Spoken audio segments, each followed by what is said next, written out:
মনোজনটাকে লাইনে নেওয়া হয়েছে। হ্যাঁ বলছি মনাদা,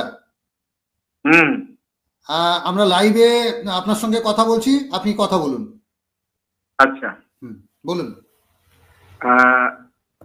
রাজ্যের আপামর পার্শ্ব শিক্ষক শিক্ষকগণের কাছে আমরা সমবেতভাবে, অর্থাৎ নিখিলবঙ্গ পার্শ্ব শিক্ষক সমিতি, সমন্বয় সমিতি, সমস্ত যত সংগঠনের আমরা একসাথে চলার শপথ গ্রহণ করেছি, সেই পক্ষ থেকে আপনাদের কাছে আমরা আহ্বান করছি যে আমরা এই যে যৌথভাবে এই যে নিযুক্তির দিন থেকে ইপিএফ কেসের মামলাটা আমরা লড়াই করব।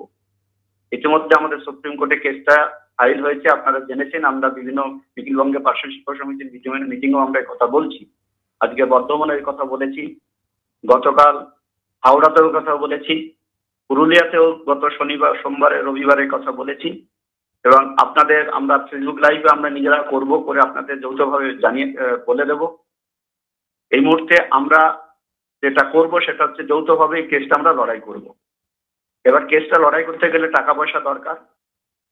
এখন সেইভাবে আমরা আপনাদের কাছে আপিল রাখবো, এই কেসটা লড়াই করতে হবে যাতে আমাদের সহকর্মী যারা অবসর নিলেন তাদের জন্য কিছু সুবিধা আমরা করতে পারি, কিছু ব্যবস্থা আমরা করতে পারি। আপাতত আমরা কিছু টাকা নিজেরা সংগঠিতভাবে বিভিন্ন সংগঠন থেকে দিয়ে আমরা লড়াইতে অবতীর্ণ হয়েছি, কিন্তু সবার সহযোগিতা লাগবে।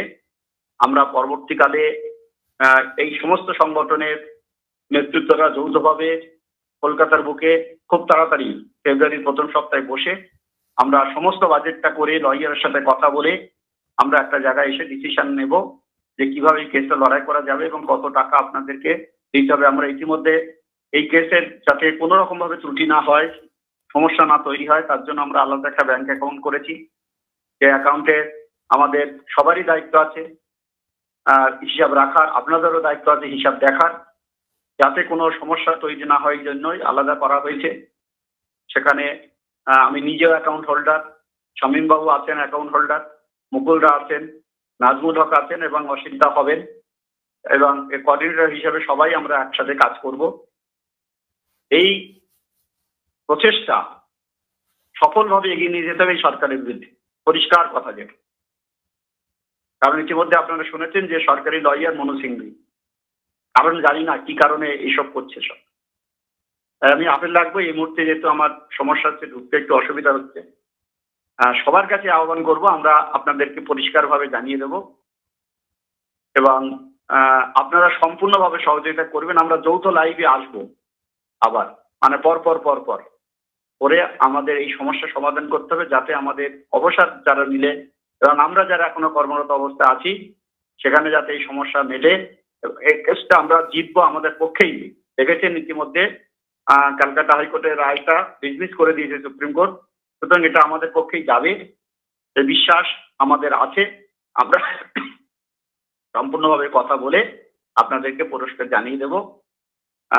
এই বলে আমি আমার এই কথা এখানে শেষ করছি। আমার এই টেকনিক্যাল ত্রুটির জন্য আজকে সরাসরি আমি লাইভটা ঢুকতে পারিনি।